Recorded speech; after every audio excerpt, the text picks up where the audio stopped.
board election 6.1 after.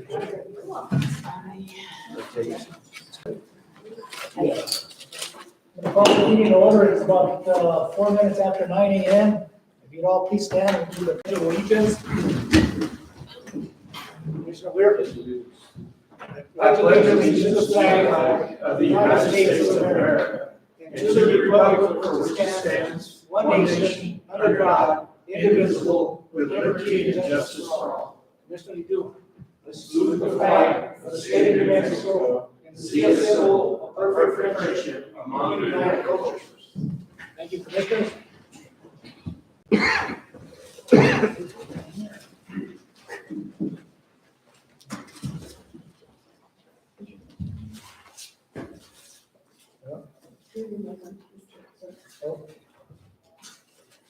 Testing 1, 2. Can you hear me, Roger, out there? Can you hear me? All right. I want to make sure my mic is on.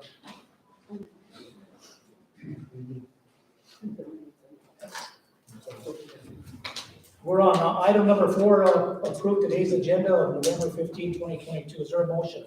Mr. Chairman, I'd like to make a motion for the commission to approve the agenda as presented. For a second? Second. A motion and a second, let's do a roll call. Commissioner Weir? Yes. Commissioner Rivera? Yes. Item number 5, approve regular meeting minutes for October 25th, 2022. I looked at them, they were all fine, I'll call Rieta.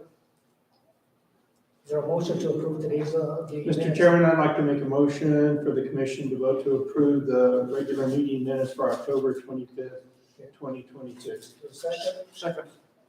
do a roll call? Commissioner Weir? Yes. Commissioner Rivera? Yes. Chairman Fernandez? Yes. Item number 6, recognize visitor, we'll start here. Jonah? John Apodaca, County Manager's Office. Tabitha Vinda, County Manager's Office. Site review, so Commissioner-elect. Jim Kowalski, a resident of the Fire area. Amadeo Soto, IT. Okay. Scott Berry, Raton City Manager. Warden Regina Slade, Beaver Home Citizen. Robert Thompson, Road Department. Lynn Stevens, Road Department. Tina Colangelo, Manager's Office. Emergency Review, Colfax County Deputy Fire. Christy Graham, Colfax County Assessor. Nick Cardenas, Fire Marshal. Roger Smith, Colfax Gazette. Good morning, everyone, and welcome to our meeting this morning. I would ask you if you have a cell phone, please mute your phone.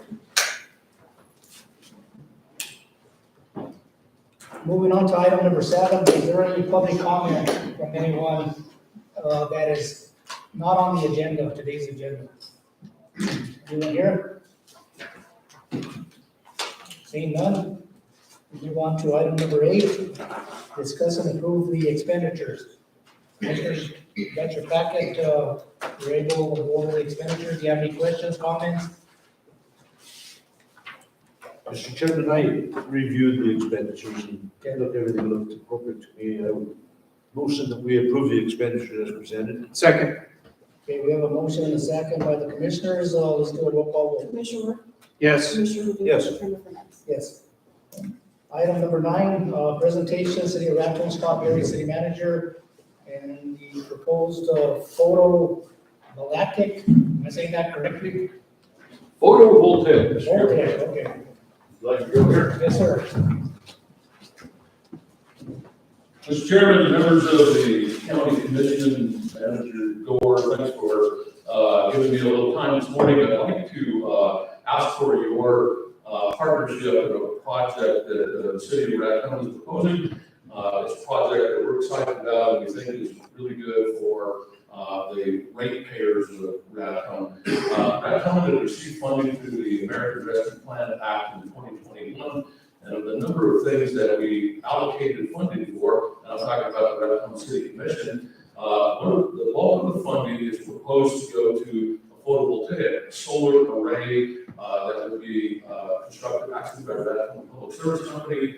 And the intent is for the benefit of Raton ratepayers. So if we go to photovoltaic, and currently we're looking at about 1/3 of a megawatt, that power would go on our local distribution system.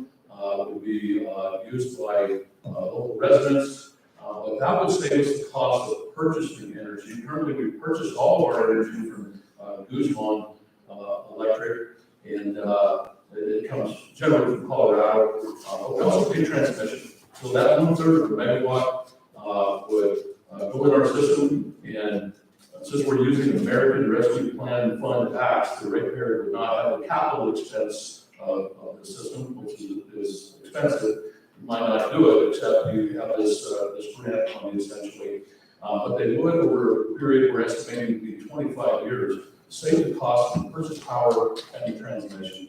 So I would estimate that could save local ratepayers up to about 5% on their bill. We could build up to 1 megawatt, but with the money we have and all the inflationary factors, the plan right now is to build 1/3 of a megawatt.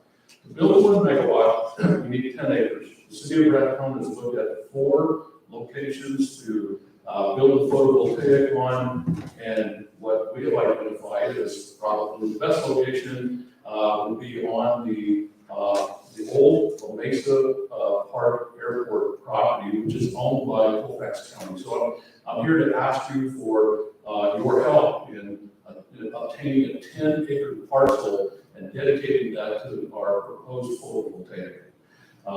I've provided a map previously. I have a copy here, if y'all don't have it. Distribute that.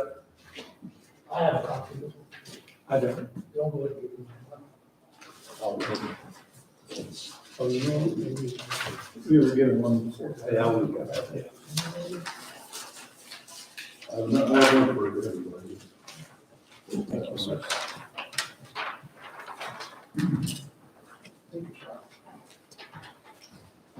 On the map that I've handed to you, we have proposed an approximate 10-acre site about the center of the La Mesa Park Airfield. It's in close proximity to La Mesa Drive. That would be a city street, and we need to be in very close proximity to our distribution system. So under that plan, we would run a distribution line from the photovoltaic to an existing circuit that we have in front of the road.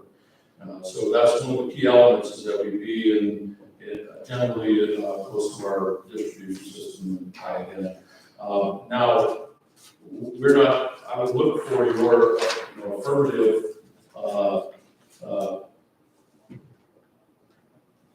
I guess your consensus today to move forward with the project. And if you give me your consensus on it, and I don't know if this is if we need a formal action here, but what we would do is have a property surveyor go out and actually develop a plat for the 10 acres, prepare a deed that we'll bring back to the county commission. The chairman had pointed out that we probably need to go to the Department of Finance Administration at the minimum and get their concurrence on it, possibly even the State Board of Finance.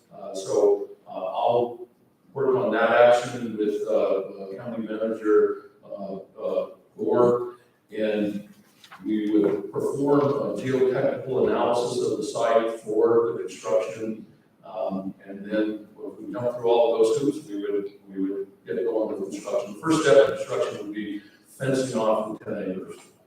So that's generally the proposal. I'm here today on behalf of the Raton City Commission to ask you to participate in this by providing 10 acres more or less in line with what you see on the map. And I'll hold it there, Mr. Chairman, and answer any questions that you have. Commissioners? Just Scott, you said that the initial phase of this is 1/3 of a megawatt? Correct. You know, and all that generated power will be put into our grid? It will be, and we provided to Manager Gore's agreement between Raton Public Service Company and the city of Raton. And basically what it says is the American Rescue Plan Act funds will be transferred to RPS. They'll build a facility with all of the funds. They can only go to this project, and then we'll do a calculation on what that saves the ratepayer, and that will come directly off the bill. It'll come off in a way that's consistent with the various classes of ratepayer. But the benefit will accrue directly to the ratepayer. What's the use of Raton, how many, what is it, use 6, 7 megawatts? Raton ranges between maybe a spring or summertime usage of about 5 megawatts to a high, and we peak in the winter during the coldest days of the year, maybe 8 or it may exceed 8 megawatts. So we're in that range between around 5 to maybe a little more than 8. So it's pretty significant, it's pretty small really with the amount of, that it's gonna, maybe 10% of the grid. Yeah, it's very small, it's probably less than 10%. When you figure that photovoltaic, it only really produces energy maybe about 40% of the time. Obviously, the sun's got to be shining on it, and conditions got to be correct. So, yeah, it's probably single digits that it's adding to it, but we figure the life of the facility is about 25 years. When you add it up over all that time, it's pretty significant. Now, we had planned on building 1 megawatt, and where the 1 megawatt comes from, that's a provision in our contract with Guzman Energy. And so we have that contract in place for 10 years, that we can build 1 megawatt of photovoltaic, we can build 1 megawatt of battery storage as well. Outside of that, we can't go build whatever generation that we want to and be within that, the provisions of that contract. So that's where the 1 megawatt comes from, and we would search for additional funding to build that. We have some bad timing here in that the cost of construction, the inflation, really eroded a lot of our buying power. I think we could have, if this was 2018, 2019, might have got to that 1 megawatt, or 3/4 of a megawatt anyway. That's the inflation, and we're down to about 1/3 of a megawatt on this. A couple more questions, Scott. That backup generator that City of Raton has, how many megawatts does that provide? That is 4.6 megawatts. 4.6? Yeah, so generally when we call on it, it might be at the highest demand. It won't carry all of that on. It'll carry a portion of that on the highest demand. If it's the lowest demand, we could probably carry all of that on with that generation. So this 1/3 of a megawatt would pretty much ensure that you can carry all of that. It would really help locally and provide some stability locally here, yes. Thank you. Brad? Mr. Chairman, Scott. So again, to me, I guess the location you picked is based on access to transmission lines?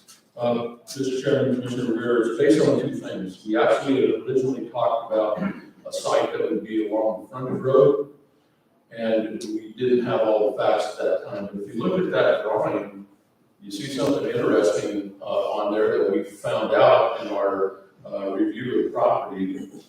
Santa Fe Trail is present in that area on the property. It's actually, there's 2 portions of the Santa Fe Trail on the property. One is closer to the runway, parallel to the runway, and then one is close in proximity to the frontage road. So it's one of the only sections of undisturbed Santa Fe Trail in Raton, and we want to stay away from that. So we're in close proximity to our distribution system, but also we're staying away from the Santa Fe Trail. Interesting, did not know that, but I can see it on the map. Mr. Chairman, Scott, not really a question, but more of a statement. Moreno Valley is covered by Kit Carson. And Kit Carson started this process about 8 years ago, building, well, probably longer than that, but really the initiative about 8 years ago to build solar farms. And this year, I don't know how many of you know, but Kit Carson has reached a point now where they are, and Kit Carson is all of Taos, Moreno Valley, they go down south into, into some of the areas that are south of Taos. But they are 100% solar energy during daytime hours. And they have 3 to 4 hours worth of battery life at nighttime, which is not enough obviously, to cover you all the way through. And the benefit of that to the consumer is, first time in my life I've ever had a electric company reduce rates. And this year, Kit Carson reduced our rates, all of its users' rates by 5% about a month ago. I mean, it's noticeable on our electric bill in Angel Fire that the rates went down. And so, you know, even though I may have questions about the long-term feasibility of solar and whether it's truly helping the climate change situation or not, the fact is the government is giving our agencies money to build these farms. There is a benefit to the constituent. And because of that, I'm in favor, I think, like you had maybe mentioned or implied, if it was up to the electrical producer to pay for this themselves, it probably wouldn't make financial sense. But since the federal government is, you know, giving us your money to spend on these specific projects, I think it would be silly not to take advantage of that and to try and give the consumer back some of their money, some of the benefit of this. And I understand your location. My only concern was your location. I was thinking, you know, somewhere over by the highway might make more sense. Not just because of the, you know, what we might decide to do with this property in the future, but also that area where you have is the potential for some housing there. And I know housing is a big issue, and I just hate to see housing lots go to something commercial. But based on what you said about the Santa Fe Trail, I can see why you chose that location.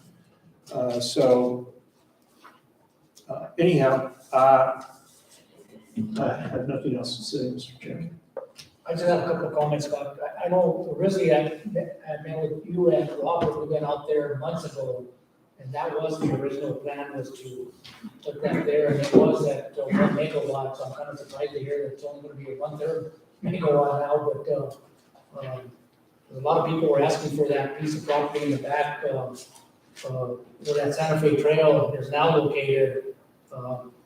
So, you know, I concur with the commissioners that if it's gonna help the ratepayers, you know, I'm all for that. I just wish it was more or a bigger one. I'm hoping that the city would have some kind of future plans to at least get a 1 megawatt, or maybe add to it if they can, or whatever in the future, because I think the commissioners are right. I mean, our utilities in Raton are very expensive, very high. Although we do have quality water, probably the best anywhere, but overall our utilities are pretty high. And if we can save, you know, up to 5%, you say up to 5%, I hope that it's, you know, it's at least that the ratepayers get. My only question is, who's gonna maintain that? Is that RPS is there any maintenance behind that, or? It is, there's very little maintenance, but there is some maintenance, and it would be maintained during the life of that Raton Public Service Company. And so that's something that we covered in the agreement between the city and RPS that you all have. And, you know, it states that RPS will receive money, they'll construct it, they'll operate it, they'll maintain it, and then also they'll pass the benefit along to the ratepayers. But something interesting that we went through, really there, during our planning process, the federal government implemented a tariff on imported solar panels, and the price immediately went way up. I mean, probably double or more. And they subsequently retracted that, and the purpose is to benefit domestic producers of solar panels, but the price went just through the roof. And they did retract the tariff, but the price doesn't necessarily come down. So we got caught up in that. You know, there's a dashboard on these funds. You have to push them out, you got to move it along, and it is what it is. It's kind of bad timing for this proposal. Like we said, I think we could have got close to that full megawatt a couple of years ago, but that's that's where we're at. Now, the city did hire an environmental firm, HEREBY, who's been on the site and has done some field work on there. And when we get that, we'll hand you a report on their findings and documentation of Santa Fe Trail. Congratulations, you will have Santa Fe Trail in there. Yeah, that's one of the questions that I asked, just for the knowledge of the people that are listening to this meeting this morning, and for those that are here. You know, I think I answered that question many months ago. The city owns property around here, why don't they use one of their own pieces of property? And I was told, you know, you have that one off of 72, which was the old dump.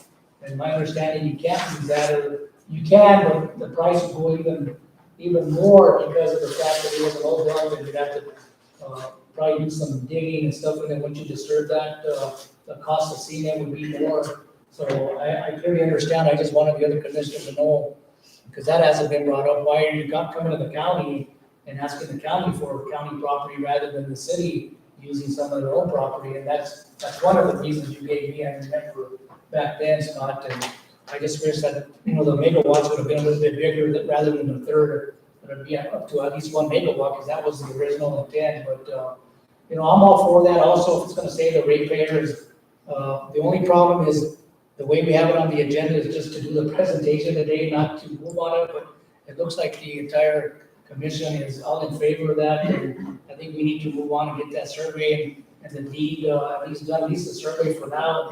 And I think the county manager will keep us updated on what's going on there. But before I close the side, you're the future commissioner of my position. Come January, did you have your hand raised? Yeah, I was just gonna say, I was just gonna tell the current board, I hope you support this. I know it would go good for my district and the current ratepayers of Raton. And I'm very familiar with this. And I applaud, you know, Raton Public Works and RPS for thinking into the future. So I look to the future of Colfax County and being more reliable on ourselves, not so much the outside world. And then with Raton having the backup generator and the solar, I mean, worst case scenario, if our purchase power from elsewhere goes down, we can produce the power here, recycle electricity, and then keep people's fridges running, heater going. And, you know, the past goes to show what Raton has done with their RPS. I read in the paper all, you know, power grids failing, everything else. And I know RPS has done a great job with going there and upkeeping our infrastructure. Thanks, I. Go ahead. And just a couple of questions. Aren't you on the advisory board of? I am on the advisory Public board. Service? Yes. So they've talked about this before, so I am familiar with it. That's so that's why you're so familiar with it. Right. Number one, and number two is, so RPS is totally in favor of this, and they're willing to maintain it and everything else, right? Yes, yep. And then I was gonna say the cultural study has been done, so it is beneficial, that plot.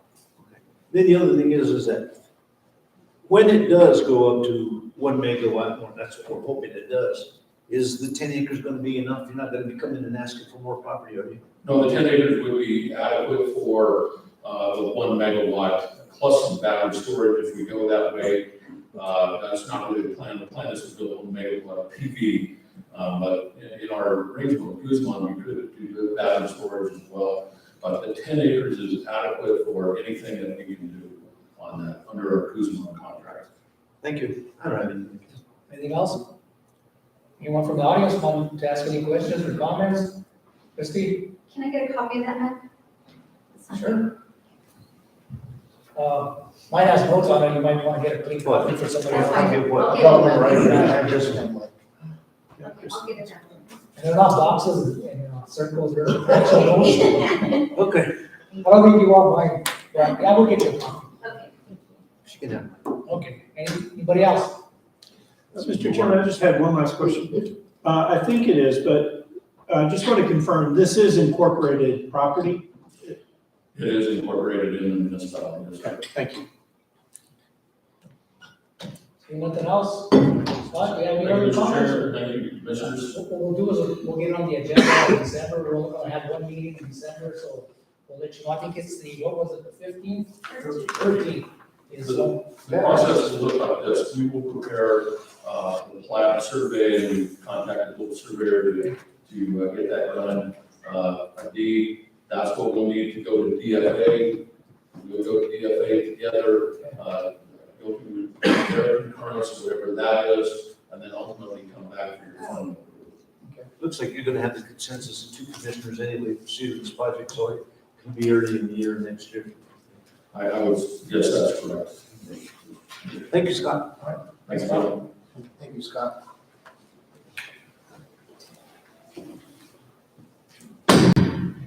Okay, we're on item number 10, discuss and take action on indigent care claims.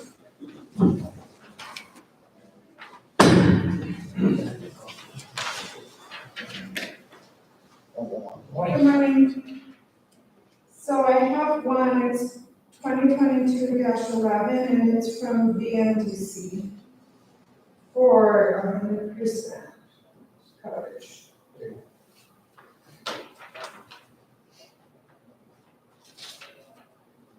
Any questions from the commission? Is this for an emergency room claim? Do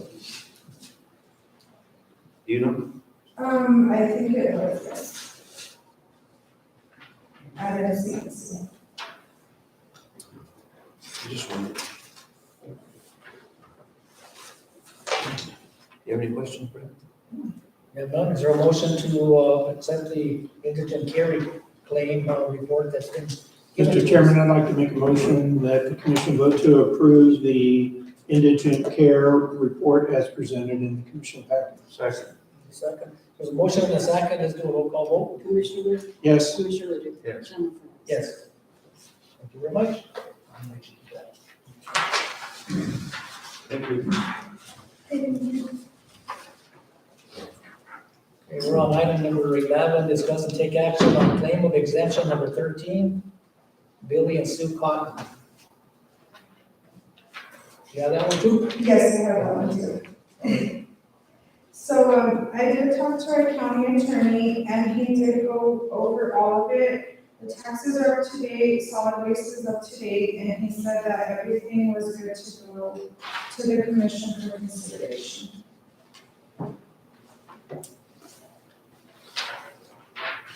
Any questions from the commission? I don't have. I move that we authorize the claim of exemption. I'll second. A motion and a second, let's do a roll call vote. Commissioner Wood? Yes. Commissioner Liddell? Yes. Chairman France? You will vote yes. Thank you. Thank you. You have this resolution too? Yes, I'll Thanks, Deb. You're popular this morning, Deb. Yes. All right, item number 12, discuss and take action on resolution 2022-51. And this resolution is to adopt policy and procedures for the abandonment of and vacation or closure of roads and county maintained right of way. So I'm sure you talked to the attorney and he helped put this together.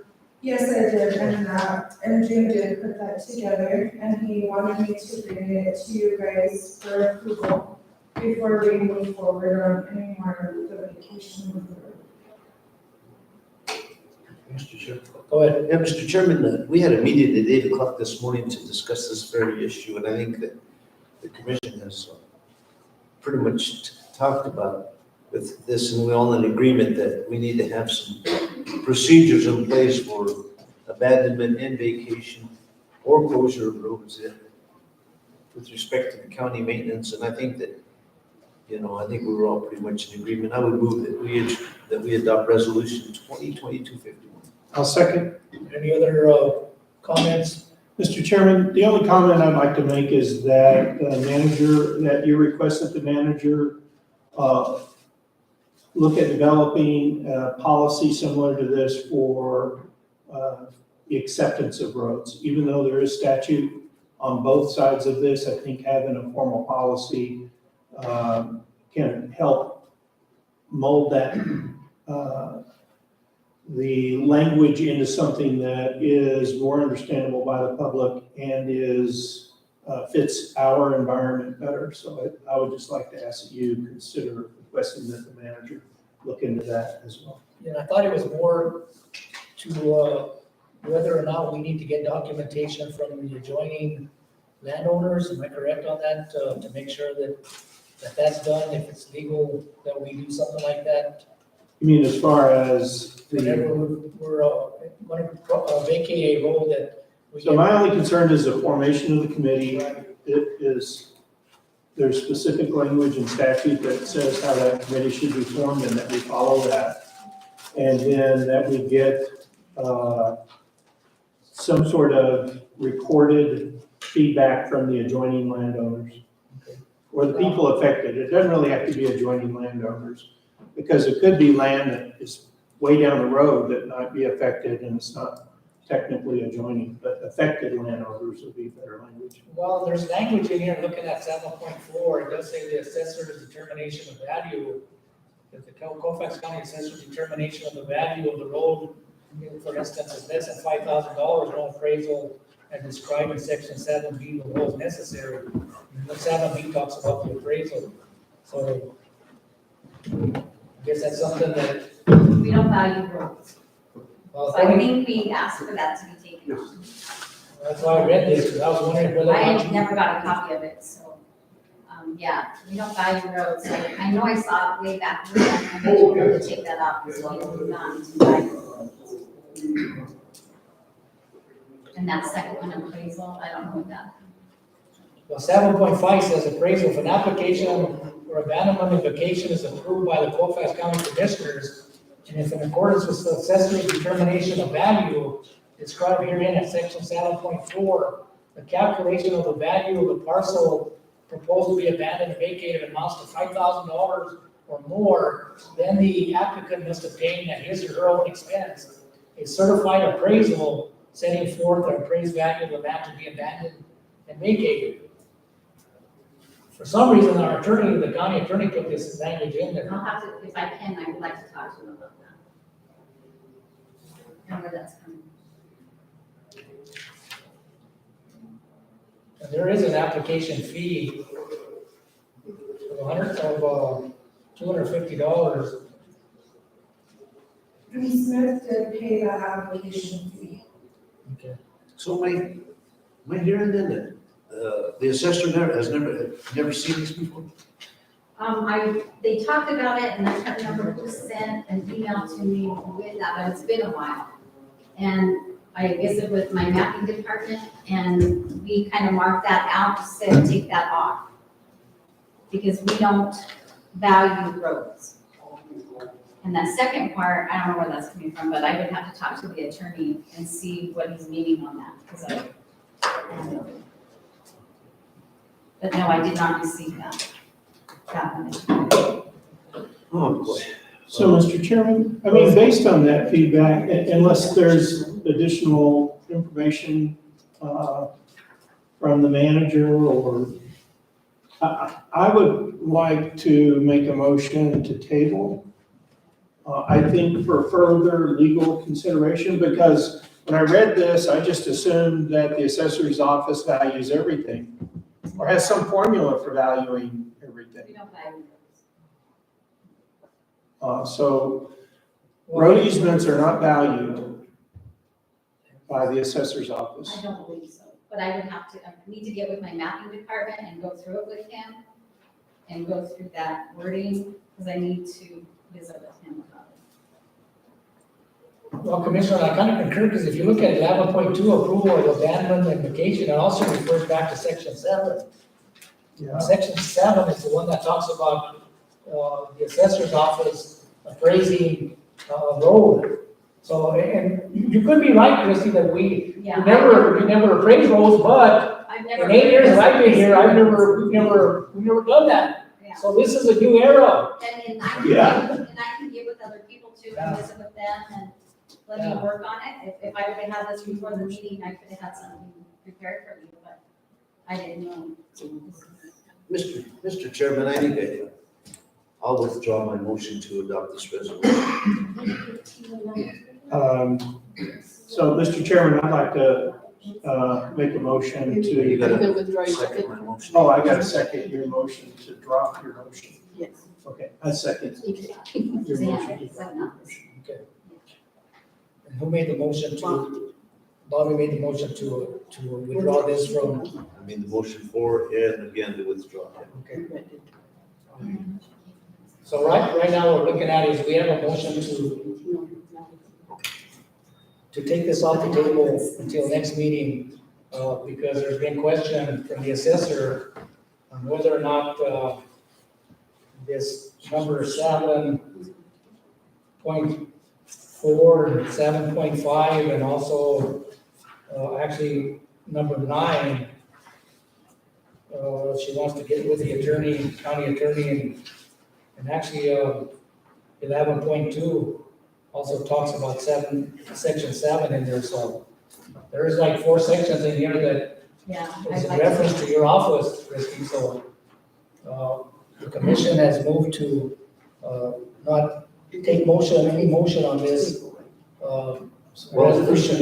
We made a motion to withdraw my earlier So now we have motion, to so make we a need to vote motion on that, and then he can introduce a motion to table. All right. You wanna do we vote on that or not? Yes, we gotta vote on one withdrawal. All right, let's do it. Okay, let's do a roll call vote on the withdrawal. withdrawal of the motion and the second of the motion. Commissioner Ware? Yes to withdraw. Commissioner Ledoux? Yes. Yes, yes. Mr. Chairman, I'd like to make a motion to table, resolution 2022-51, I believe. Yes.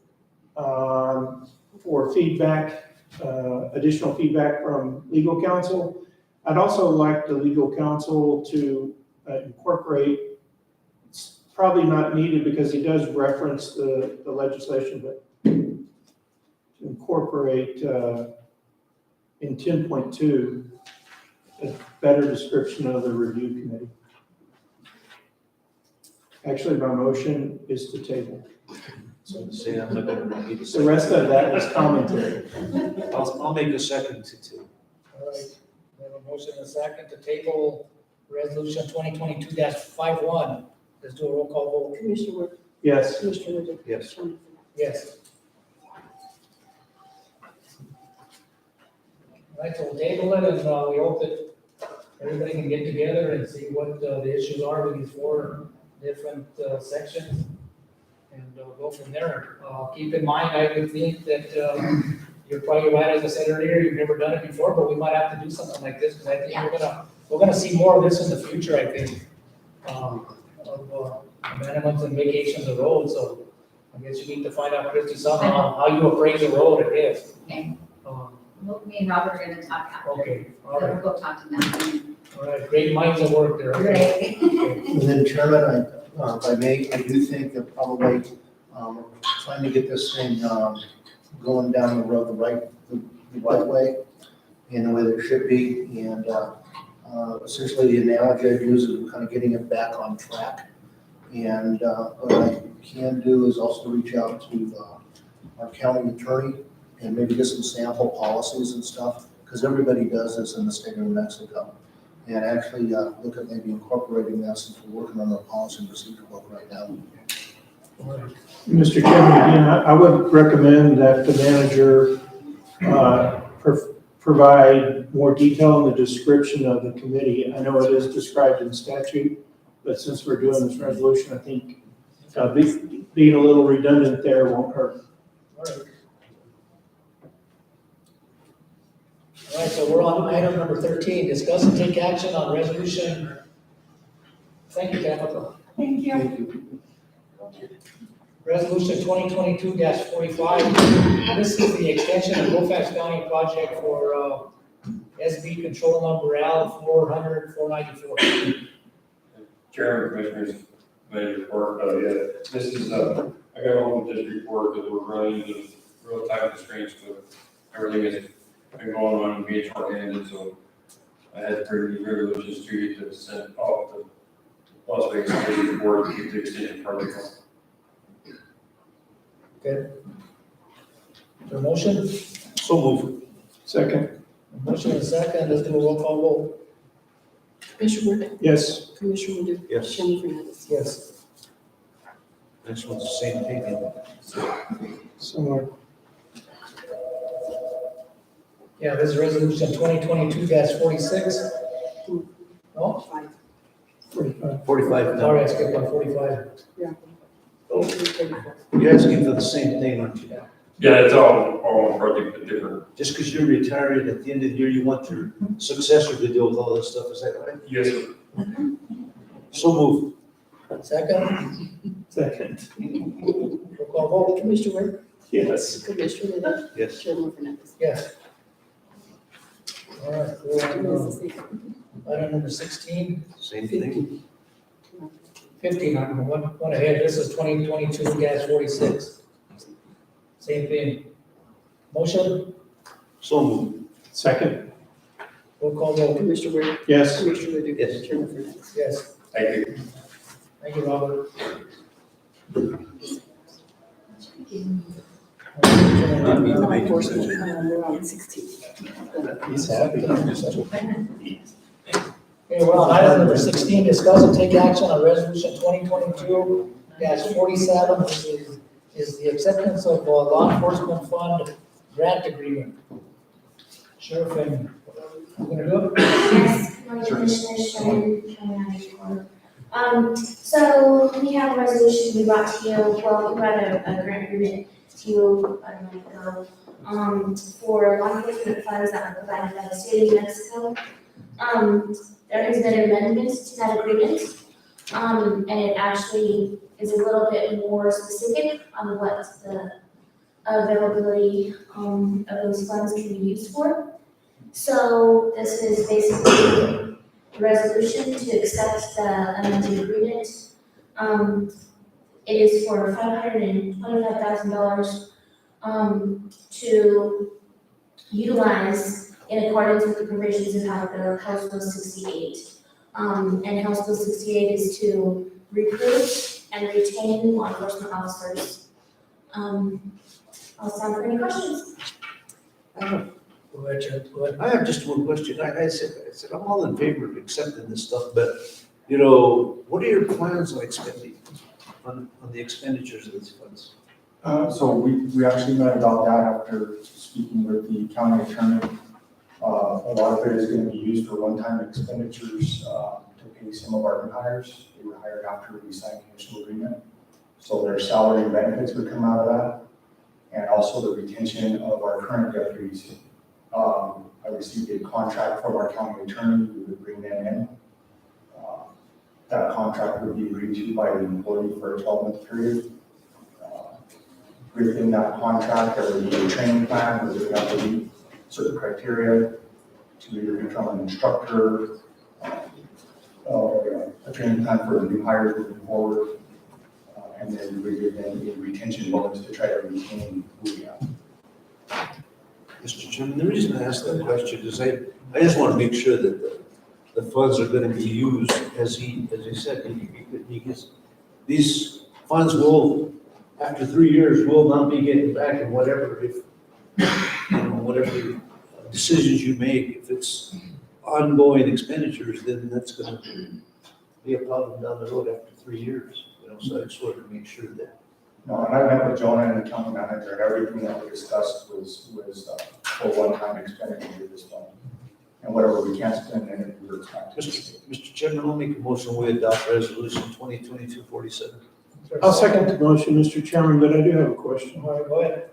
So I wasn't familiar with HB 68. Was this 2022 HB 68? Or, because I pulled up HB 68 and it actually, in 2022, I didn't see anything in that House bill about, which was passed and signed by the governor, about retention of officers. It had several line items about sentencing for people that use handguns in crime and people that have handguns when they're on their person, when they're arrested for some sort of drug activity. And it was more, I read the whole thing. I didn't see anything that spoke to retention. So I don't know what year House Bill 68. I mean. It's the one that they passed, and I can actually email you the highlighted version because I sent that to Okay, the county maybe. as well. You were reading the Republican one. You need to read the Democratic one. No, I got it, I pulled it up, I read the whole thing, I mean, there's a lot of legalese in it. But,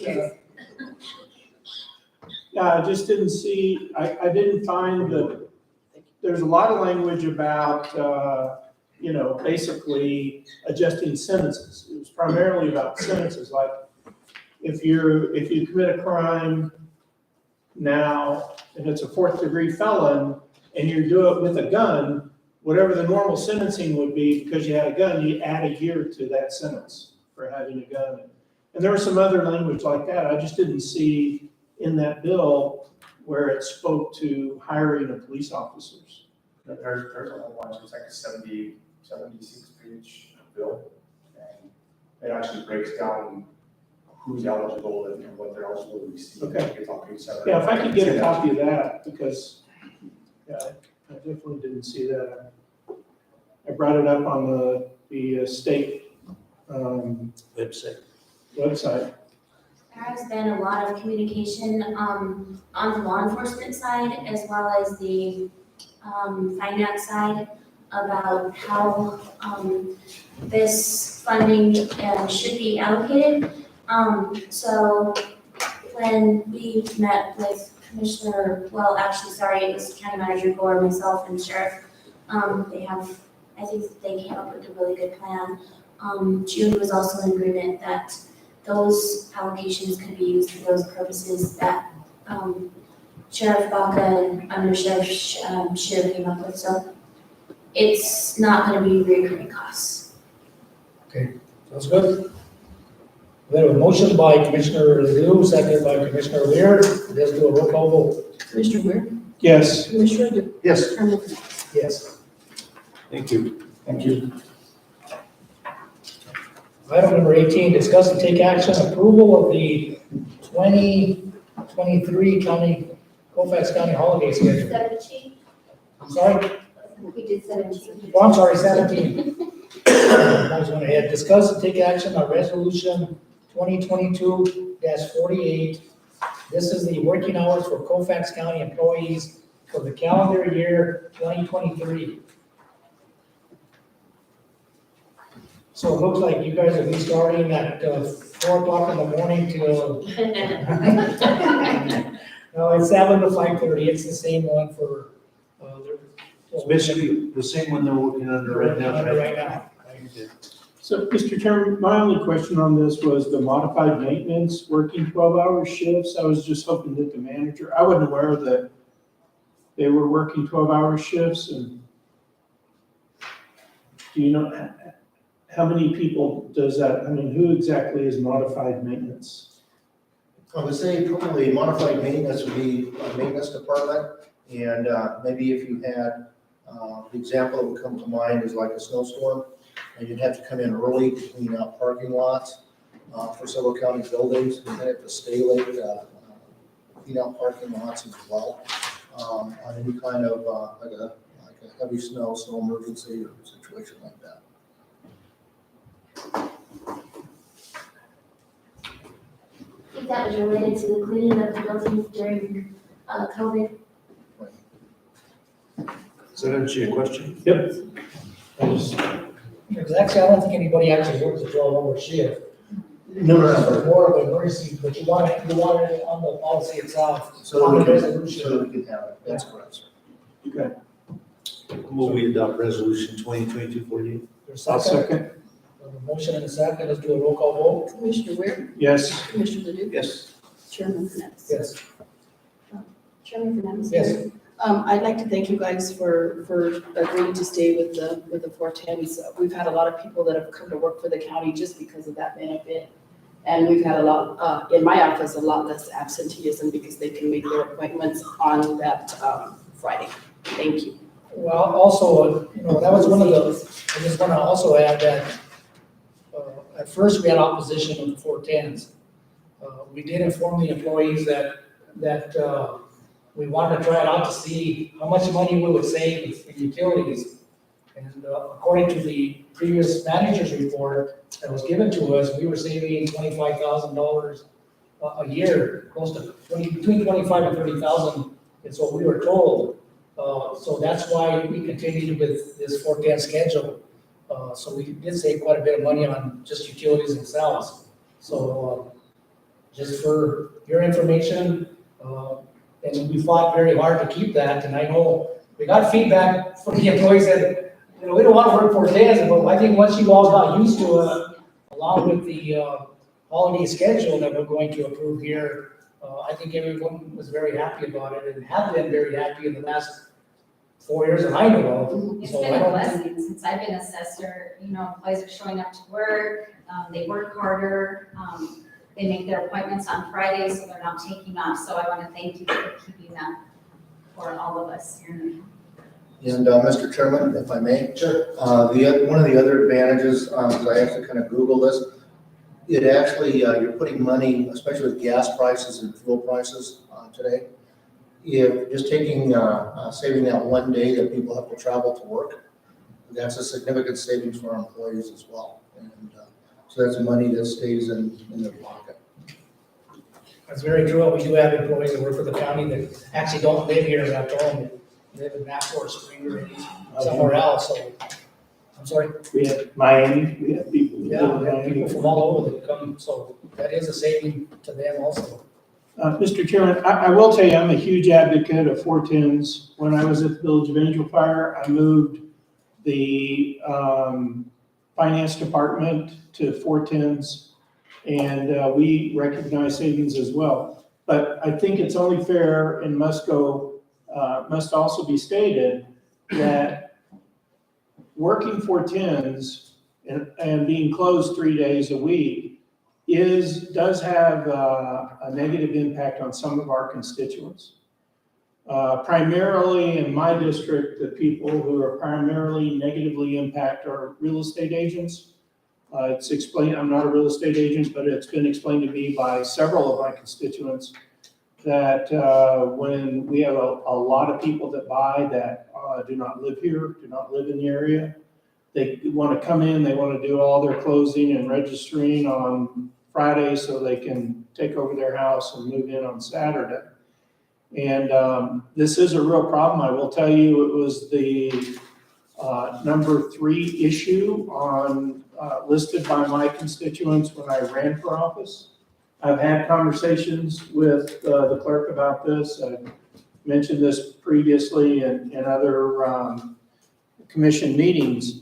And, you know, what I did, and I'm not saying this is going to fit for the county, but I think it's something to consider. Because in order for me to go to 410s at the Village of Angel Fire, the mayor said I can't reduce service to the constituents just because you want to take your staff to 410s. And so what I did was I had a rotation of staff, and I don't know if it fits, but I had a rotation of staff. So we stayed open 5 days a week. But people only worked 410s. I just, on certain days of the week, the low week, which was Tuesday for us, I had a small staff as compared to other days. And some people like that because some people wanted Fridays off. Some people, kids in, you know, there in Cimarron, the school district takes Mondays off. They only work, or they're only in school 4 days a week. So people with kids wanted Mondays off, but other people preferred to have Fridays off that didn't have kids because then they could have an extended weekend. So anyhow, obviously I've supported this already. It's already been voted on and I did support it, but I do think it's something for the upcoming year that I'd like us to consider as increased service to our constituents to figure out a way to provide services 5 days a week, even though we stay on a 410 schedule for our staff. And let me make this comment. You know, I've been on this commission 8 years. I'm almost done. I'll be done at the end of December. I've heard one person tell me they don't like us working 410s. One person out of my entire precinct, I've heard one person say, I don't like the 410s. So, I mean, I also think that you have to consider, and I mean this strongly, you have to consider this for the employees. The employees are the ones that have to come up here and work. We're only commissioners that come up here twice a month.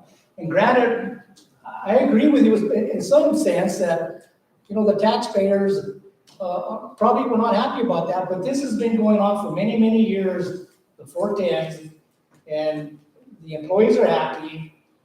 If you're now even thinking that in the future, you're gonna do some kind of a flex schedule and rotate people, I don't think we have the employees to do that in these offices. To do that, you're gonna disrupt the entire workforce. I mean, but I'm not gonna be here, that's gonna be your issue, I guess, and I don't think that's gonna be a very popular issue. You either go back to the 510s, 5/8s, or you stick with the 410s. But we done it, actually, as I said earlier, to save money for this county, which I think is one of our fiduciary duties as a commissioner, to try to find out ways to save money for the taxpayers, and that's how we were able to do it, was to go to a 410 schedule, and everybody's happy. So I just want to speak my piece about that, but let me get the commissioner here first, and then I'll go to you, Christie. Yeah, thank you, Mr. Chairman. Well, I was gonna say that you gotta remember the purpose of doing this. The purpose of doing this was saving on utilities, doing all that. I mean, I've heard that over and over again. If you go to a floating schedule, then those savings won't be there, because then, then you can shoot that concept out the door. So if you're gonna do the floating schedule, you might as well go to 5/8. So I would say that, it's my opinion, we stay at 410s. I just want to make a comment, myself and my staff, they deal with Angel Fire Realtors every day. I have not had any complaints. They are so loving and caring and say we do our job well. I have not had any complaints on it. And I also have a county phone where I do check my emails. If they need a tax estimate, all I do is I help them out.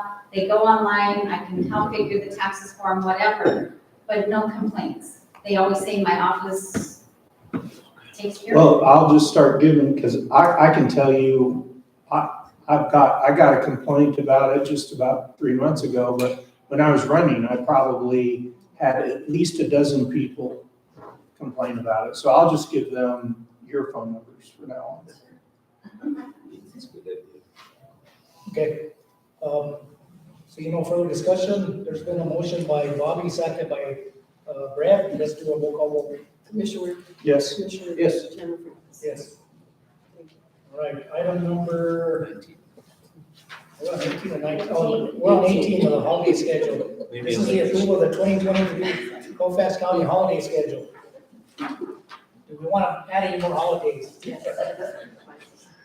Everybody's shaking their heads, yes. 10 more? 1, 2, 3, 4, 5, 6, 7, 8, 9, 10. We got 11. Might as well just round it up. Yeah, 11. 11 holidays. This is pretty standard, isn't it? This one, didn't we just? Commissioners, that is taken directly off the State of New Mexico holiday schedule. Recommended holiday. There's no changes, it's just taken off the state website. Thank you for your comment.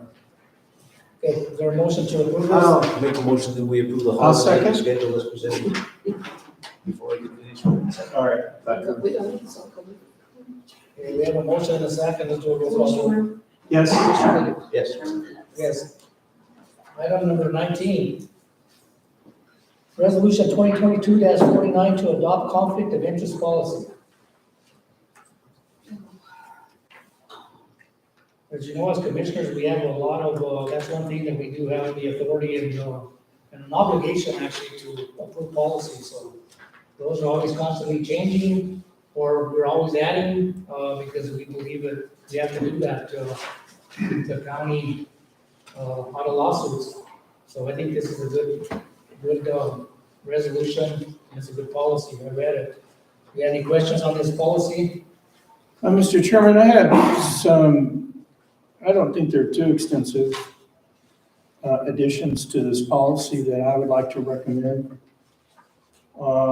If we turn to section 2 in direct and indirect conflicts of interest.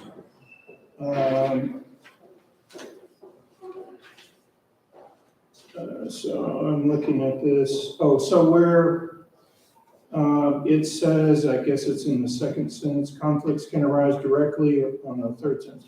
A direct conflict can arise where an interested person has personal or financial interest in any matter involving county or has a financial agency relationship, is a director, officer, manager, partner, associate, trustee, or has similar agency. I would like to add into the description where it says, in the parentheses, i.e., I would like to add employee and contractor.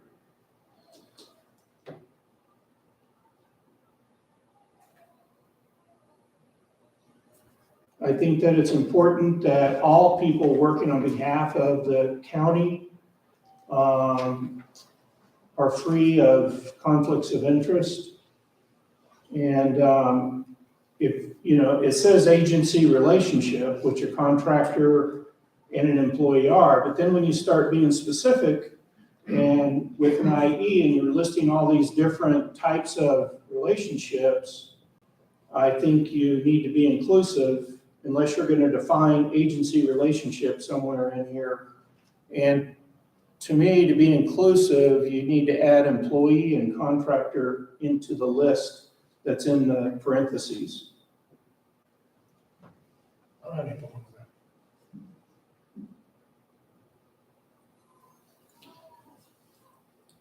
that. You just want to be more specific. Yeah. You're just saying that's too ambiguous language in there. I'm Just saying sorry. the language is too ambiguous. You want to make sure you're specifying exactly what the IE and the agency relationship is. That's correct. And I just think adding employee and contractor is more specific. What was your other comment? Also in that same section, it says conflicts of interest, the first sentence.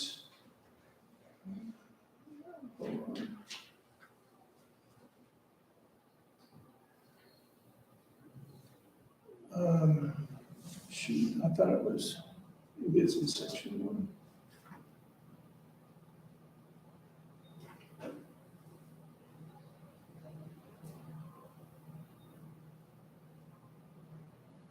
Let me go on to section 6 and I'll come back to that.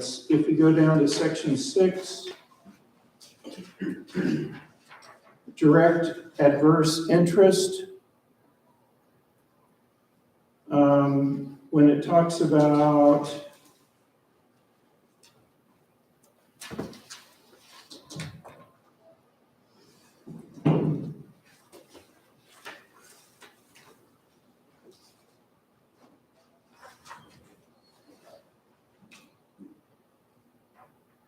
I wanted to add financial or personal interest.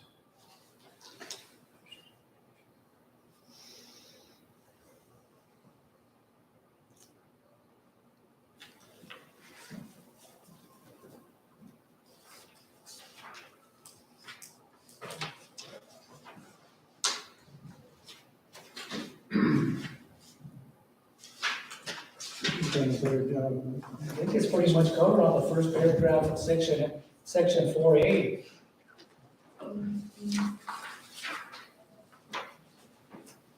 Section B does talk about financial interest. That's number II. Oh, that, I think that, okay.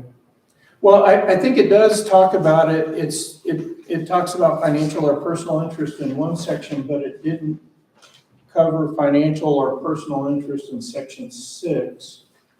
And I guess I just was trying to make sure that it was inclusive.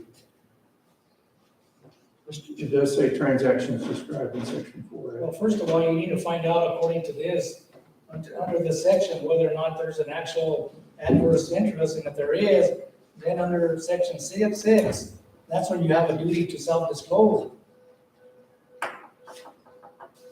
And it does say, where you mentioned earlier, for direct adverse interest or self-dealing transactions. And it does cover the, I think what you're looking for there, Brett, as far as the conflict in monies there. I think it's very well written myself, just looking at it. Mr. Chairman? Go ahead. Yeah, thank you.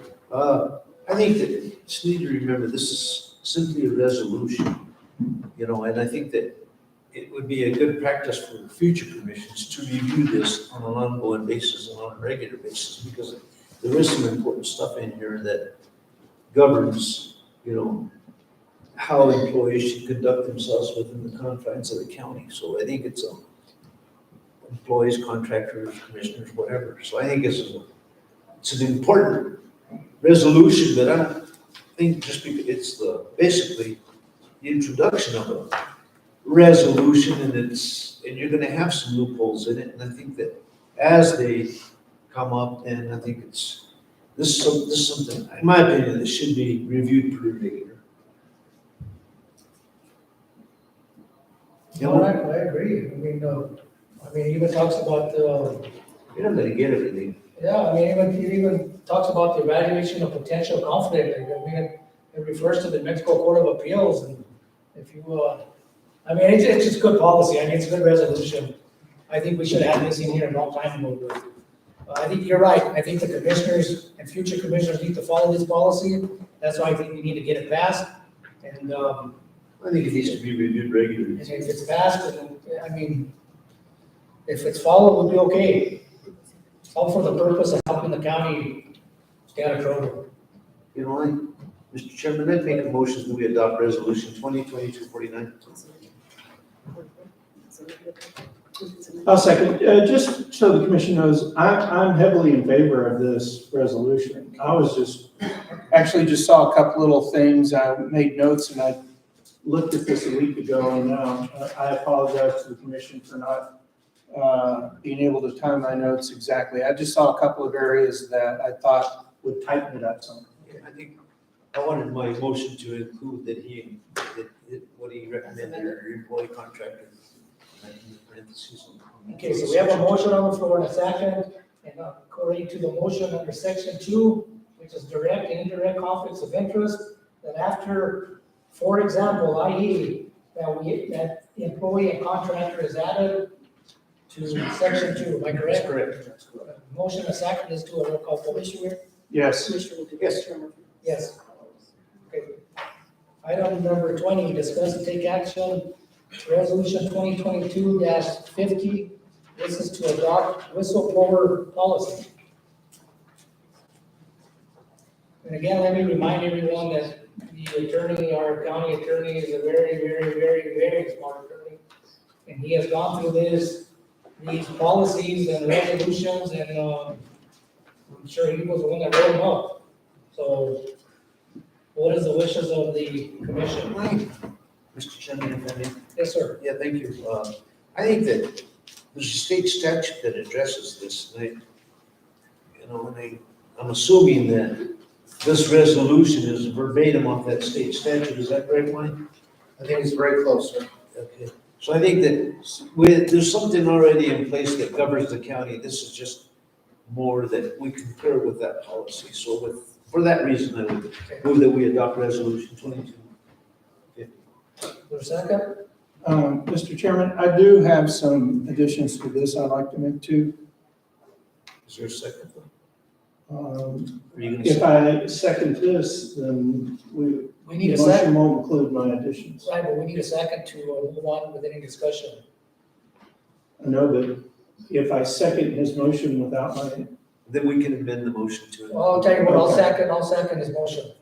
Now what is the discussion on this? so under procedure of reporting, paragraph 2, it says any county employee who desires to report allegedly improper governmental action shall first report in writing or in person such action to the following persons.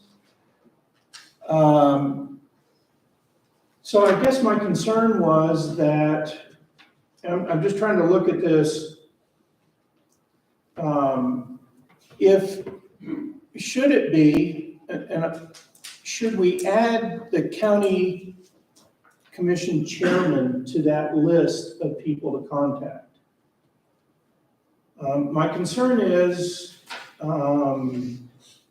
if the complaint is about the manager, would it make sense then for the employee to report the complaint to the chairman, as opposed to, well, not as opposed to, but well, I think the attorney could still be an option. But obviously, if the complaint's about the manager, I don't want to create a situation where employees are filing a complaint about the manager to the manager. Yeah, but what if you have a complaint against one of the commissioners? Then I just want to add the commissioner chair to the list of potential people that it's reported to. If I may, Mr. Chairman, I know that, I think, once again, Jim is the one that created all this. I think we also just enacted a chain of command policy.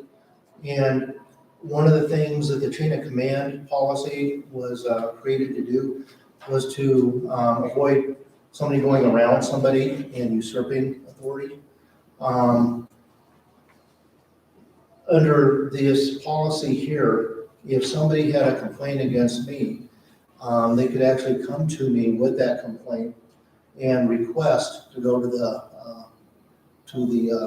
chairman or chairwoman of the Board of County Commissioners. So we still have that protective process in place. Yeah, it looks to me like reading this, Commissioner Ware, that the procedure for reporting, let me back up. In the first paragraph of the resolution, it talks about the state statute 10-16C-1 through 6, which is Exhibit A. If you turn the next page, to me, that's Exhibit A. So that 1 through 6, so that tells you who you report to. The following persons would be the county manager or county attorney or New Mexico Fraud, Waste, and Abuse of Public Resources Hotline. And I was looking back at the actual exhibit itself. That's when it was passed on May 18th of 2022. So they've added to this from the second regular session and the third special session of the 55th legislature of 2022. So they updated this whole thing, this whistleblower law, and they added all these. 1 through number 6 was added in this state statute. So that's what the law is. And that's this is, I didn't review that statute. This is verbatim of that statute. It is, according to what I understand. Is that true, Monty? I think it's very close, Commissioner Warren. I think state statute superseded anything we do anyway. So I think that was my point earlier. I think that the state of New Mexico already has a whistleblower policy in place. I think more appropriate, it would have been a resolution saying that we support the New Mexico whistleblower policy as opposed to trying to rewrite things and things of this nature. Because I think, because that whistleblower policy is a hell of a lot thicker than this, So and I'm in support of this stuff. I think that you should you should be able to freely express yourself no matter what the situation is without any retaliation at any level. Whether it be against the commissioner, the chairman, county manager, fellow employee, supervisor, whatever. I think that's the intent. I think that should be the intent of this policy as well, is to say that we totally support the whistleblower policy in place by the state of New Mexico. I don't disagree. I'm highly in favor of this resolution as well. And as you may remember, I was a huge supporter in trying to get the chain of command policy passed. My concern is, if we're going to put a policy in place, that it take everything into consideration. I will tell you, it seems odd to me, and I don't know that I've encountered in my experience in government a situation where employees were contacting the county attorney. But if this is in state statute that way, it makes me feel better. I did not realize that. But it seems odd to have employees contacting the county attorney in order to take an action. And I just thought adding the commission chairman would add another avenue in the case that the complaint is against the manager. Again, I'm not thinking of today. Yeah, but if you do that, I'm let me thinking stop you about there the for a minute, future. let me stop you there for a minute, because if you do that, then we're gonna be in conflict. If we add that in there, you're gonna be in conflict of the personnel policy.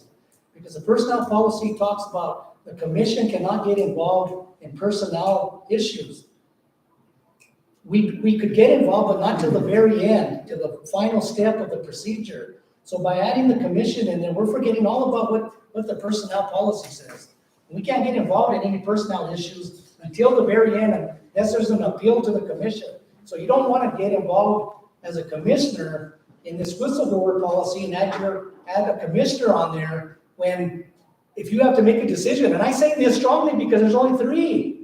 So if you get involved in it under the whistleblower policy that you want to add in here, that's why it says county manager and county attorney, so that you're not involved. We are not involved as commissioners, because we would be in conflict with the personnel policy. Because if something came in front of the commission and you already know all the facts, then you can't make a decision. You have to recuse yourself as a commissioner.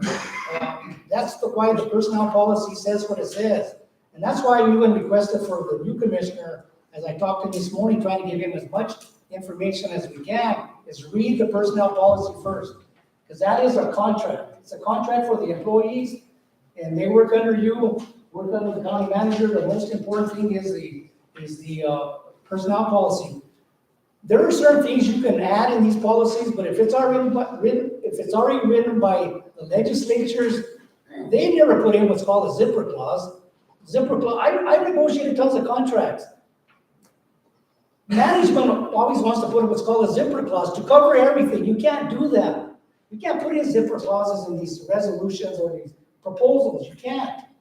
But that's, again, I think it would be in conflict with the personnel policy if a commissioner's added in this thing. Apparently they changed it, because I look back, and the last time they messed with this policy was 2016. They just renewed this in 2022 of April.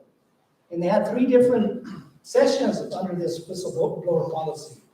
So apparently they know what the heck they're doing down there in Santa Fe, because they've approved it. So I'm totally against adding a commissioner name to this policy, because you're gonna put the future commission in jeopardy there, that they're gonna have to withdraw if they make any decisions. Mr. Chairman, I think there's and then there's also a toll-free number to call if it does involve any of these 2 as well. So number C, it's, so if you're reported against the county manager or the county attorney or the commission or whatever, you can always call that number if you don't feel comfortable with anything else. So that pretty much, that takes care of the commission. All right, any other discussion? So, Mr. Chairman, I'd just like to clarify that the personnel policy is different in that this policy is talking specifically about improper governmental action. So basically, somebody is breaking the law.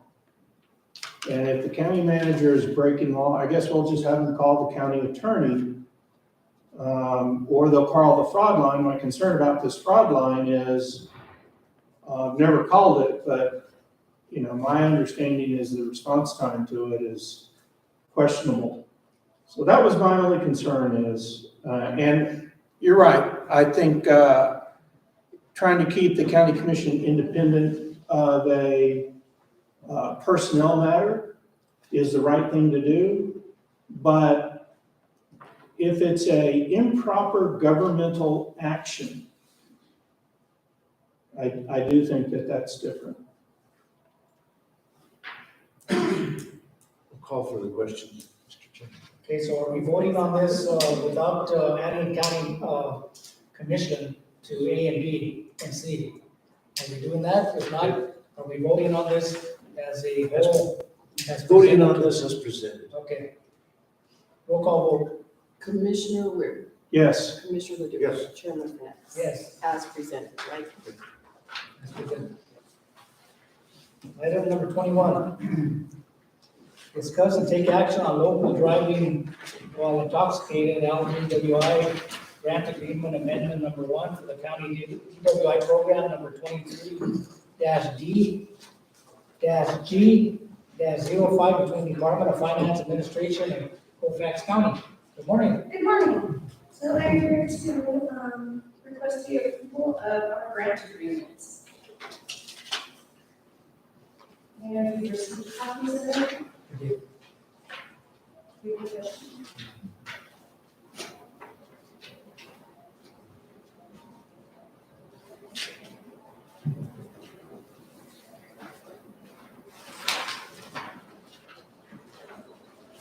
Any questions from the commission? Seeing none, is there a motion to approve? So moved. Second, Second? roll call vote. Commissioner Ward, Yes. Commissioner Godu, Yes. Chairman Fernandez. Yes. Yeah, Cindy. I know, that's easy. Sorry it took so long to get to you. It's okay. It's always good to see us agree to not to, disagree to not agree. Right? I agree. All right, item number 22, discuss and take action. We are going to be approving of the IT services contract between Colfax County and Amadeo Tech Services and Miscellaneous. This is a contract, it does show the scope of work for the Colfax County offices, and this is a contract from November 8th of this year to November 8th of next year. It shows the IT services and the agreement. Did your agreement expire already? Yeah. Every year I have to apply through the retirement board. So the retirement board did approve me for another year. So again, this is a yearly thing where I'm gonna have to, it's kind of crazy. It's already a year that it's been here. With the zero. Wow. Time flies. I make a motion that we continue with this agreement for another year. I'll second. We have a motion and a second, let's do a roll call vote. Commissioner Ward, Yes. Commissioner Godu. Yes. Chairman Fernandez. Yes. He doesn't, so. Thank you. Congratulations, Amadeo, on having for another Here. year. We appreciate the good work that we do. Yes. it's- The new website looks good. Yeah. Thanks for the opportunity. I think when I started, People in our office, the board of them office. when I started a year ago, it was a temporary, unfortunately, it's, for the circumstances of the previous IT, but I am glad for the opportunity I was given a year ago, and I thank you again for another year. And we're going to have him too. He's a big help too, especially with us during election time. So thank you for everything, Dave. And we're looking forward to more improvements in technology. Oh, yeah. Try really hard to get us into the 22nd, maybe 23rd Yeah, century. we do have a lot of equipment that's out of life, so we're gonna, I think a priority now is looking for funding to start replacing some of our equipment. Now that you said equipment, this might be out of order, but let me ask this before I forget, as I get older. What are we doing with the phones? I mean, we were supposed to get those phones from Baca Valley and replace all the phones in the building and the sheriff's office and everything else. He had got a grant. I talked Pay to, for his, and where are we on that? I talked to Buck Valley 2 weeks ago, and they said that within the next couple of weeks, they plan on being here. I mean, I think part of the delay was, I think with the COVID, all the shipping lanes, everything, I think getting the phones, not just phones, any kind of equipment has always been, it's been so back ordered. So I think they got the phones in. But after talking about 2 weeks ago, they said that they haven't forgot about us. We're on our list, and they were looking probably in the next couple of weeks to be That done. and you're updating the website, and because that was one of the things that I've heard complaints on is the website and the phones. And Yeah, the website's still work in progress, but Right. eventually it'll still, hopefully we'll start to make it more useful for. Roger, where are you? Put that in the paper. The work, it's gone. Put that in the paper. Okay. All right, so we voted on that, right? Yes, sir. Okay, so we're on item number 23. Discuss and approve contract approval for fire stations, fill stations, which is Mac Drilling. This is the agreement. You got this, Nick? Got this one. All right. Good morning, Mr. Chairman, Commissioners, ladies and gentlemen. My name is Carlos, Fire Marshal. This is one of the last steps we need to take to get this fill station site completed for Farley. I recommend approval. Open for any questions. So moved. Just have a vote and then we'll second. I'll second it, but there is a correction that needs to be made in the second whereas it refers to a mayor. Oh, yeah, the second, yeah. But that, I didn't even see the. yeah, it's on the second paragraph. Whereas the owner through its mayor, that should say your highness. Yes, I wasn't privy to that contract, so. Right there. You don't see that in there? Let me find the packet. You see anything else, Brett, good catch? I'm not sure if that should be replaced with its manager or with its commission chairman.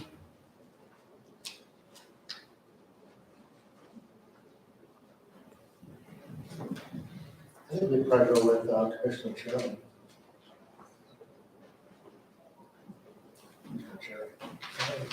Put in the I chairman. think it'd be commission chairman. Yeah, through its chairperson.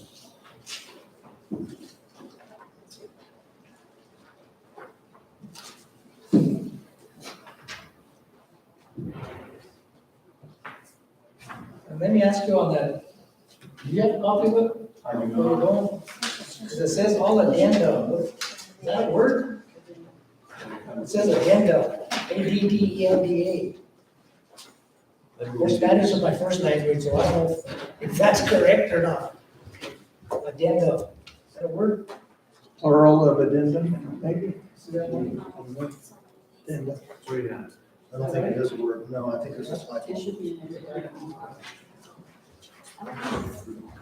Then there's another one on that, Pretty sure on that's. Article 1, and halfway down on the right side, it says addenda. I'm like, they're telling me that's not a word. You probably should say it in those. Other than that, I think we can get this, we have a motion and a second, is there any other discussion? No, just to make sure that we add the bill that to change that word from mayor to chairperson.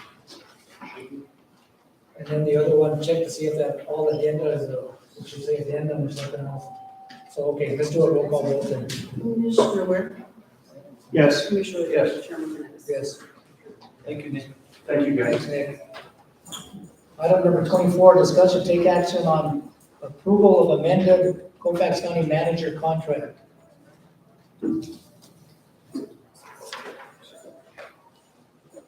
Mr. Chairman. Go ahead. Monty, when did you, you had an initial contract, didn't you? Did you have an initial contract? Yes. When is it? When is it? Yeah, no, when is termination? I think, It's 2025. 2025, that's correct. Or your additional one? So basically what, this one says that they're just gonna extend it 2 more years, isn't that correct? Is it the same terms as the one through 2025, or does this one have different terms? I was hoping that it would have, because you've completed, in my opinion, you know, your probationary stage or whatever, and I think you've done an admirable job as far as I'm concerned. Of course, I'm the, you know, I'm speaking only for myself, I'm not speaking for Colfax here, but I would like to, and this contract does include an increase in pay, right? I don't believe it was included in this contract. I think that's something else we'll have to talk about. So And I think that's basically, gonna all be this, based on our evaluation. okay, this agreement then is just to extend your contract to May 17, 2027, correct? Correct. With that being said, Mr. Chairman, I'll make a motion that we approve and amend the Colfax County Manager's contract through 2027. Is there a second on that motion? I'll second that motion. Mr. Chairman, I want to explain something. I didn't second this because there's more to this agreement than what was explained, and I had a long conversation with the manager about this. So basically, this amendment to his contract does extend it 2 years, but it has language in it that basically protects the manager, prevents the commission from firing the manager for any reason other than the manager breaking the law. For just cause. No, it's not just cause. It's breaking the law. And I discussed with the manager options that I thought would be acceptable, which would be if the commission decided to terminate the manager, that he be paid out to the end of the contract. Other options that I would feel more comfortable and I think are more normal in these types of contracts. Now, I'm going to say that this manager has done a yeoman's job over the past year. And he has done things at the direction of this commission that have, I think, would potentially jeopardize his employment with the county based on the whim of the commission. And I don't think that's right. I don't think that this manager should get nothing but accolades for the work that he has done over his tenure here. So I'm fearful, personally, that retribution will be taken against this manager with a new commission. I hope I'm wrong. I pray that I'm wrong, but I am concerned about it. I do believe this manager needs to be protected by this commission so that the manager can continue to work without fear of retribution. And I just, within my personal ethics, I guess, cannot go along with the language in this addendum. I think there's a way to do this that's different. I've explained it to the manager, but I do not like the language in this addendum. I do think that this manager deserves the protection of this commission from any retribution. I think the public, unfortunately, because of the legalese of what's been going on, I've had to retain my opinions about many things from the public. And that's at the direction of both our legal counsel, state statute, the state auditor's department, and so on. So unfortunately, at this point, I can't get into a lot of detail as to why I have the opinions that I have in relation to the protection of retribution to the manager. But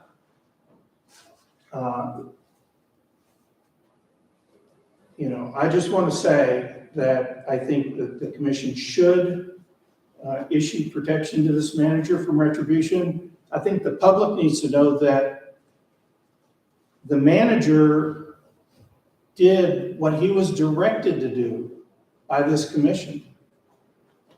The manager has done in this area, he may have given us his opinion, but he didn't do anything that we didn't tell him to do. And if you look at this one issue that I think you're all aware that I'm talking about, this commission was unanimous in every vote and every action that we took. We did what we thought was the right thing for the constituents and for the county. So I do believe that this manager should not have to fear retribution with a newly elected commission. I just don't think that this addendum is the right addendum to accomplish that. if I could, just for the commission's, information, I did not have any input whatsoever into this amended contract. This amended contract was written by our county attorney. And when Commissioner Weir did call me with his concerns, I acknowledged his concerns, and I thank you for the accolades today. After we had a brief discussion, I did contact the county attorney again and explained the situation and advised the county attorney of the situation. I was informed by the county attorney to contact Commissioner Weir and tell Commissioner Weir that he is well aware of my integrity and my honesty and my honor, and that this contract is a strong contract, but it is what is needed, and it's what he written, and it's what he has directed in order to protect the county, your county manager. So with, I hear you and I understand your concerns, Commissioner Weir, but at this point, I am going to defer to the county attorney and defer to his advice on this matter. Now, let me make a few comments here. So one of the things that I would not like to see with a new commission coming in is that you all are burdened with the possibility of firing the county manager and then having to hire one. We went through that. It took months. And even prior to that, when I first got in as commission, the county manager was here, she was here. She's now in Albuquerque, but she was here, I don't know, a couple of years. But when I came on as a county commissioner, within 3 months, she was gone. She's like, I'm out of here. So she left. So we were tasked, not the rest of this board, myself, Bill Salvo, and Landon, were the commissioners. We were tasked to having to hire someone.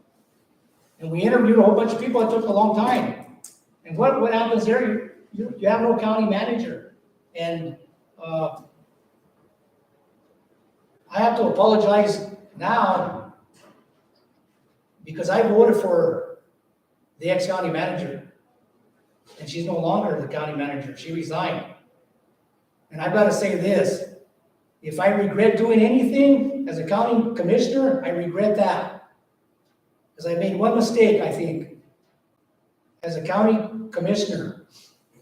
And I apologize to my taxpayers, to my precinct, to the county commission here, to the employees, because I had something to do with that. I hired her. And I don't want to see the new commission come in, because you all don't need that. The new commission does not need that. I say to sign this, and I second this motion, only for the reason for the betterment of this county. This clearly says, considering the best interest of the county and the important task bestowed on Mr. Gore, the county commission hereby amends paragraph 14 of the termination clause as follows. That's why I'm voting for this. That's why I'm seconding the motion, because I clearly do not want to have the new commission come in here. I don't think they would do that, but all you need is 2 votes, and we don't know. And to fire Mr. Gore, and he's protected by this, because I want to see, it's very difficult. I've been through a lot of county managers, not only here in New Mexico and Raton, over the hill. I was the representative of the workers in Los Angeles County. They went through 4 county managers in 6 years, 4 of them. And I was involved in them because I was representing the employees. And I gotta say this honestly, and I don't lie to people. He is probably, and not because he's sitting to my left, but he is probably the best. Los Angeles County has some good ones. They just got themselves in some troubles that they shouldn't have. But I gotta tell you what, and I've known a lot of the county managers here at Raton, And there is no doubt in my mind, and I'll put my name as serving for 8 years in this county. I'll put my name that this is going to be the best county manager this county has ever seen. But I want to make sure that the taxpayers of this county, that within the next 7 years, 6 years, or whatever, that we have a county manager, because he is dedicated. I've never seen anybody with that kind of hard dedication before. I wish he would have come on 2-3 years ago. I wish we'd have hired him instead of the jail getting him as the detention center administrator. But they have a good one now too. But he came from a good area. His heart's in the right direction. I can tell you that. And I'll put my state, my name, for whatever reason, and to whoever's listening to this broadcast here, this meeting today, I'm going to tell you, he's going to go down as the best manager this county's ever had. It has ever had. And I'm going to go ahead and second this motion again, and I'm going to ask for a roll call vote that we pass this to protect not only Mr. Gore, but to protect this county in the best interest of Colfax County. So let's do a roll call vote. Commissioner Rea? No. Commissioner Ledoux? Yes. Chairman Fernandez? Yes. Thank you, Commissioners. Item number 26, what's that? 25. 125. 25. Discuss and take action on service agreement with Colfax County and the accurate control. This, we have this security automation at the jail. What's coming up, we're Danielle's out. Thank you very much. Is this pretty much an extension of what we're doing? I think so. It is. It's just an extended yearly, This is something that we do yearly. yes. And this, have the terms changed? Well, I guess you can tell me. Yeah, good morning to the commissioners. Good morning, Gordon. Manager Gordon. This is just a yearly contract we have with them to get, just for a renewal for another year. For our camera system. Terms didn't change at all? No. I'd move that we approve the service agreement between Colfax County and Accurate Control. For a second? Second. Motion and second, is a roll call vote. Commissioner Rea? Yes. Yes. Chairman Fernandez? Yes. Okay, item number 26, discuss and take action for Hill Maldonado Detention Center employee training and staff development. Gordon? So this is just, some things we need to put into, to change our policy for training, under, county manager wanting us to put in our training policy. It's already been given to the county attorney. A few of his changes, the one that I added is on page 3, I'm sorry, it's not highlighted, but it should be.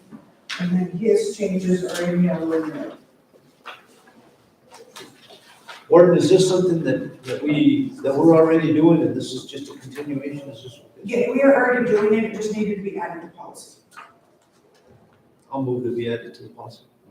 Second. Okay, we have a motion and a second, to add, the Gordon's, changes, additions on the VMDC employee training and staff development. Roll call vote. Commissioner Rea? Yes. Commissioner Yes. Yes. And I think we have item number 7, Gordon, is the VMDC medical policy. So again, the same on page 4 is my change, it was just added per, county manager. We already have this policy, already been given to the county attorney, for the changes to this policy. Is there a motion? So move. Second. A motion and a second, let's do a roll call vote. Commissioner Rea? Yes. Commissioner Ledoux? Yes. Chairman Fernandez? Yes. Thank you. Mr. Chairman, if I might, Yes. I just want to thank Madam Warden for bringing us red line copies of these. It helps a lot in trying to determine the differences and changes as opposed to just a new version. So I just want to thank you for that. You're welcome, sir. Thanks, sir. Thank you.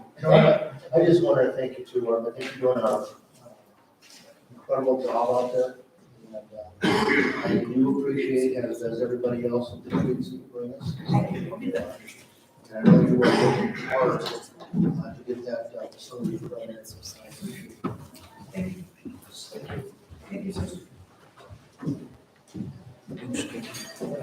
We changed. No, she just, I like the replacement. Okay, item number 28, discuss and take action amendment, legal services and assignment contract between Colfax County and Raton PC. This is a contract for the county attorney. And this is from July 13, 2022. So actually, it was approved October 19, 2022. We're asking it goes until October 2024, 2 years. October 26, 27? Oh, That's, oh, I'm sorry, I'm reading it wrong, yeah. I'm sorry, yeah. So it wasn't through, up until October 26, 2027. I gotta tell you, Mr. Chairman, I had some issues with June and things of this nature. I know you're well aware and stuff like that, but you know, getting to know him, getting to know the kind of representation we've been getting, it's kind of like a habit that just kind of gets to you. And I've really gotten to know him better, he's gotten to know us better and things of this nature, and he's so easy to talk to, he explains things well. I think he's kind of like the county manager. I think they're both know that, you know, what to do, the right things to do. They're not intimidated by what they need to do. And, you know, there's a lot to be said for that, you know. And Mr. Chairman, I would move that we extend the contract with Mr. Rowe through October 26, 2027. For a second, I'll second that motion. you have comments, Brett? No comments? No comments? No, Okay, I can come up with some if you really want. Okay, quit, I gotta go. well, let me make this one comment also, and I agree because of the fact he has a lot of history, and he knows the history for the last couple of years, so I'm glad that we're gonna get this passed, so let's do a roll call vote. I would like to say, since you added that I am extremely happy with our attorney's performance. Wasn't, but I know. Roll call vote, Commissioner Ware? Yes. Commissioner Ledoux? Yeah. Chairman Fernandez? yes. Motion passed. All right, moving right along here, we're not doing too bad. You're doing good. 29, discuss and take action, First Amendment to Joint Powers Agreement for the creation of the North Central New Mexico Economic Development District by and among the incorporated county of Los Alamos, Santa Fe County, Rio Arriba County, Colfax County, Taos County, Sandoval County, Mora County, San Miguel County, and the city of Santa Fe. Is this yours, Brett?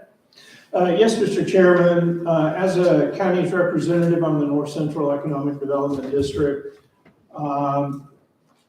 back when the district was first formed, there was concern about its longevity, and therefore they put in the bylaws a clause that prevented the district from acquiring real property, like a building. The district's now been around for at least 15 years. I'm not sure the exact number. But there is an opportunity for them, and they've been paying rent all this time. There is an opportunity for the district to acquire a building which would significantly reduce their cost overall. And so, but they have to make a change to the joint powers agreement in order to have the authority to acquire that. And that's all that was changed, was the language that previously disallowed the district from acquiring real property has been redacted. So that's all this, That's all. that's all this is. I've been involved since, looking at the dates, since 1967, that's over 50 years. Well, I think it was amended, though, last time it was amended was 78 or 12. 78. Yeah, so that'd be 34. 25 years. 44 years. So, there you go. It's been around a long time. All right. I move. We have a Mr. motion, Chairman, there's a I'll second. make a motion that we approve this. Second. Do a roll call vote. Commissioner Ware? Yes. Commissioner Ledoux? Yes. Chairman Hernandez? All right, Commissioner's docket. Mr. Weir. What you hear, what you say? Mr. Chairman, first of all, I'd like to just update you real quick on the Cimarron Watershed Alliance. We had a very constructive meeting last week and meeting with both U.S. Forestry, State Forestry, several other branches of the state government in relation to the thinning project that we applied for, the $8.3 million. So there is high hopes that will be, that money, those contracts will be granted and that money will be available by next spring. Although it appears that even though the U.S. Forestry has the money in hand right now, they still have not developed a policy that allows them to allocate the funds. So there is concern that they won't do that quick enough. So they've gone ahead with the grant process. Everybody's applied for all this money, but the federal government, the U.S. Forestry Service, has not developed a policy that will allow them to allocate the funds once your grant is accepted. It's an unfortunate example of the bureaucracy that exists today in our governments. So there is concern about that. There may need to be some support from the commission in a some sort of letter of support that expresses the urgency of this. I may come back to you next month or next couple of months with a letter like that, or with a letter of support, because there is concern that it's just going to take the government too long. We also, I attended a meeting for Kit Carson Electric.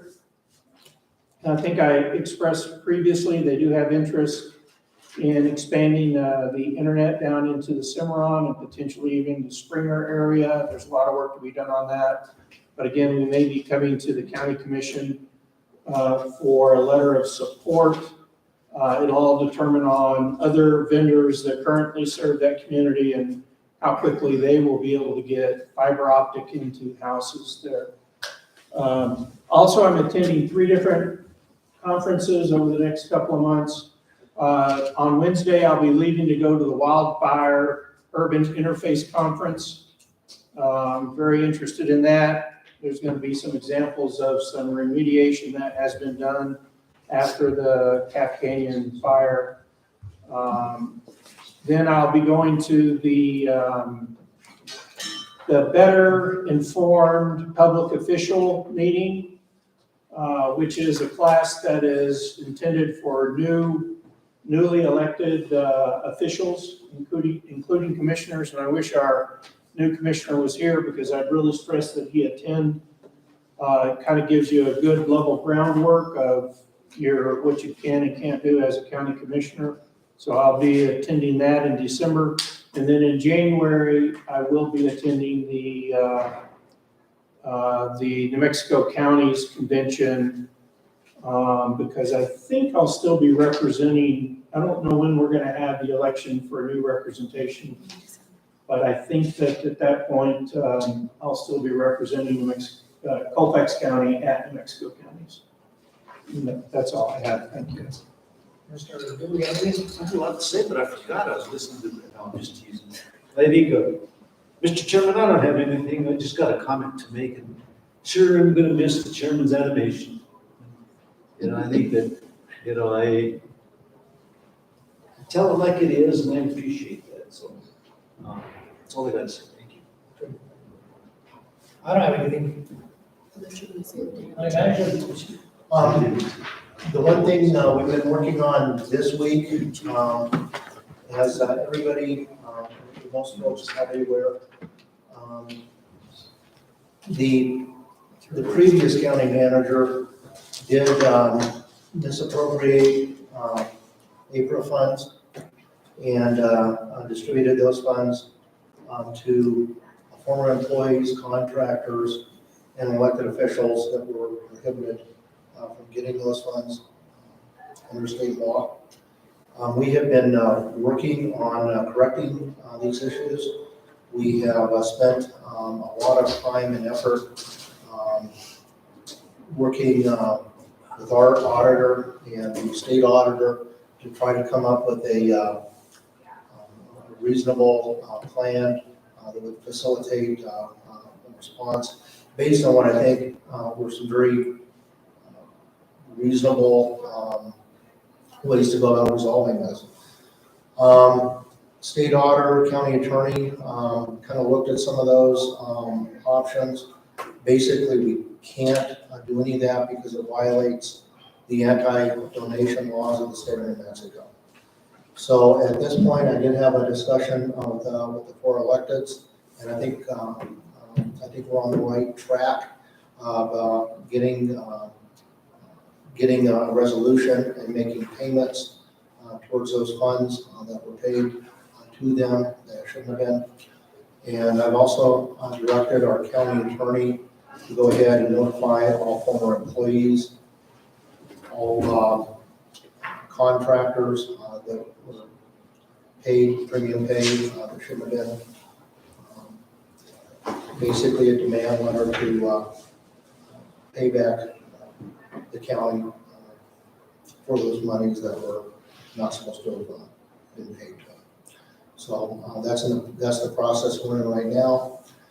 This is very important that we reach a resolution.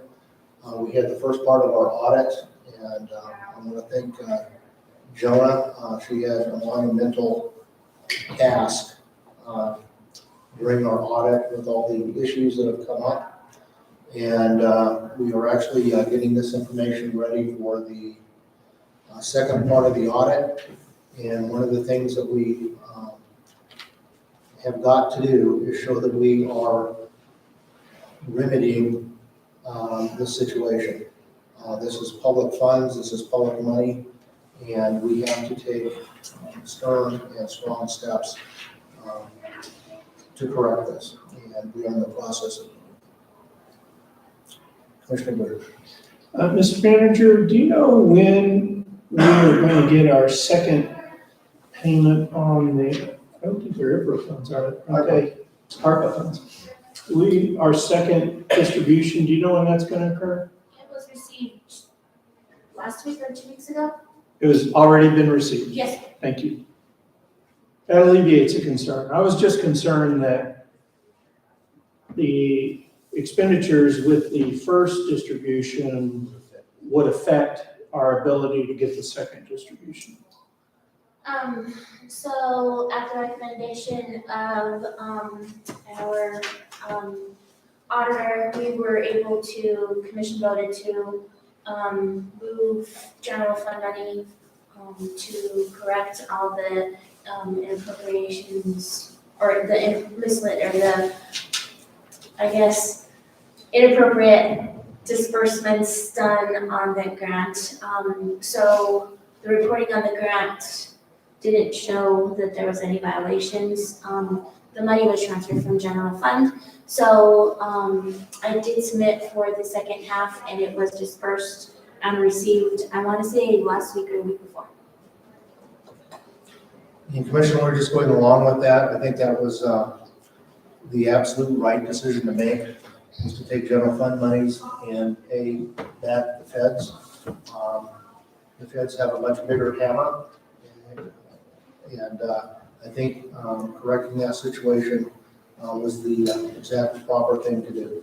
However, we still took public money out of the general fund, and that's what we're dealing with now. Okay.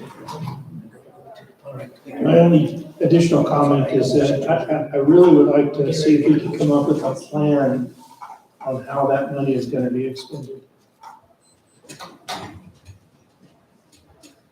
Okay, motion to adjourn. Second, roll call. Commissioner Ware? Yes. Commissioner Yes. Chairman Fernandez? Yes. Thank Thank you.